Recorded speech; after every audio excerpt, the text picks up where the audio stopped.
Pernah dengar tak pasal traditional Chinese medicine? Biasa orang tak pernah dengar, tapi kalau orang sebut ubat Cina, oh tahu. Contoh dia macam minyak yui, balm tiger, pil ceketeng dan sebagainya. Nak tahu tak sebenarnya perubatan tradisional Cina ni susah nak masuk Malaysia sebenarnya.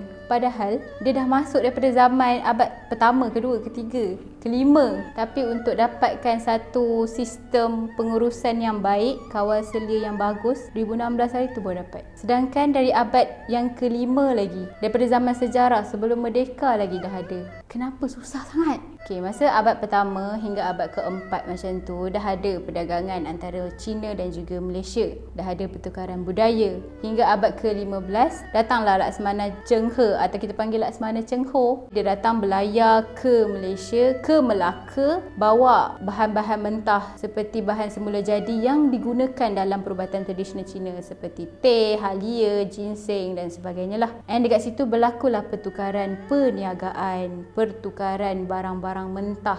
Okey, so berlakulah pertukaran perniagaan, perdagangan. So peningkatan urusan perniagaan dan perdagangan ni menyebabkan orang Cina datang ke tanah Melayu, berhijrah, masuk dan tinggal di sini. Di situlah bermulanya perkembangan perubatan tradisional Cina sebenarnya. Abad ke-17, wujudnya satu kedai ubat Cina yang mengeluarkan barang-barang perubatan asli yang daripada resepi turun-temurun orang Cina dijual di tanah Melayu. Lepas wujudnya satu kedai, ada pula institusi perubatan, institusi pendidikan, hospital. Makin lama makin banyak, makin berkembang sehingga benda ni menunjukkan berlakunya perkembangan rasmi perubatan tradisional Cina di Malaysia. Sebelum merdeka pada 1950-an macam tu, perubatan tradisional Cina masih lagi tak diiktiraf oleh tanah Melayu kerajaan masa itulah. Sehingga orang-orang Cina ni dia buat satu persatuan, dia tubuhkan satu persatuan untuk perubatan tradisional Cina dan ada lebih kurang 30